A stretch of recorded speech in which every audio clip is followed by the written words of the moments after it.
শেষ দশকে রমজান আর কিছুদিন পরই ঈদ উল ফিতর, তাই প্রিয়জনদের জন্য ঈদ পোশাক কিনতে সারা দেশের শপিং মলগুলোতে ক্রেতাদের উপচে পড়া ভিড়। কেনাকাটায় বড়দের হাত ধরে আসছেন ছোট্ট সোনামণিরাও। দোকান ঘুরে কিনছে পছন্দের পোশাক। ঈদ কেনাকাটায় মেতেছে কুমিল্লার বিপণী বিতানগুলো। ক্রেতারা পছন্দের পোশাক কিনতে ঘুরছেন এক মার্কেট থেকে অন্য মার্কেটে।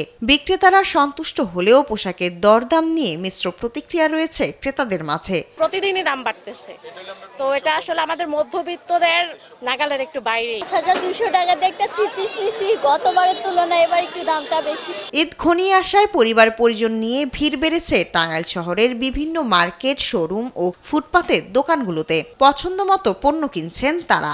ন্যায্য দাম নিশ্চিতে বাজার মনিটরিং এর দাবি ক্রেতাদের। Getting ready with the new close up আমাকে দেয় 18 ঘন্টার সতেজ নিঃশ্বাস।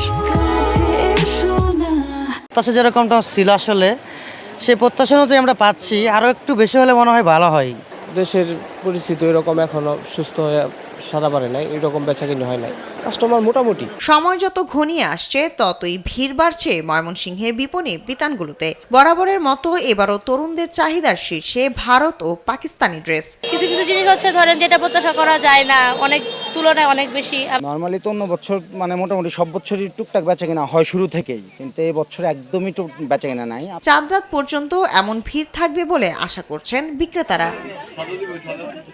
শায়লা খান, নিউজ ডেস্ক, দেশ টিভি।